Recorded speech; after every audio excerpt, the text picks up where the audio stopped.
Assalamualaikum warahmatullahi wabarakatuh.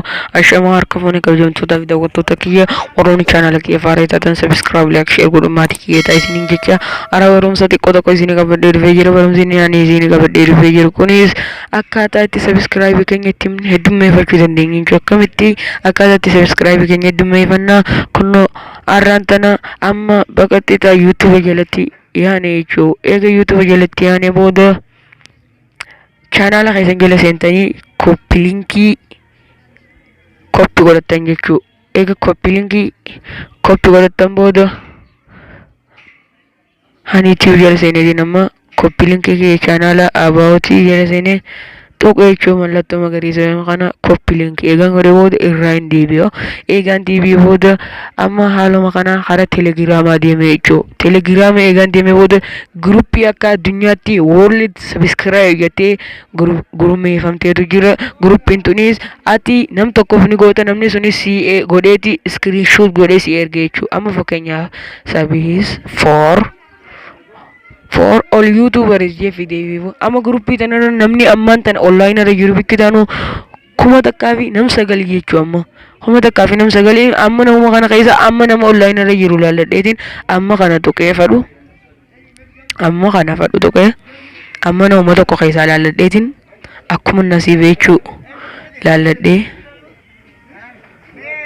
laalladheetuma akkuma nasiiba fadhu as tuqeetiin nama keessa laalladhee jechuudha ammarra jiru.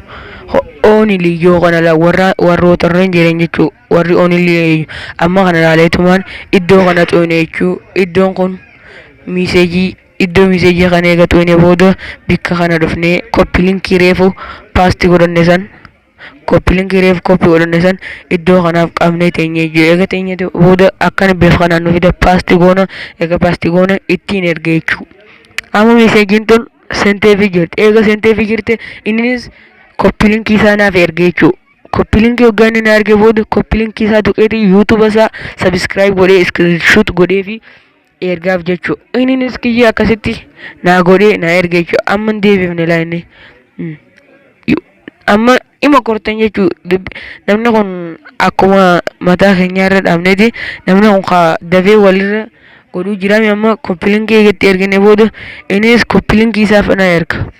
Eega na erge booda isa tuqeetiin sabiskiraayib godhee iskiriinshoot godhee erga. Inni iskiriinshoot si godhee sabiskiraayib si godhee siif erga jechuudha. Eega siif erge booda nama haaluma kanaan guyyatti amala nama reefu godhee jechuudha.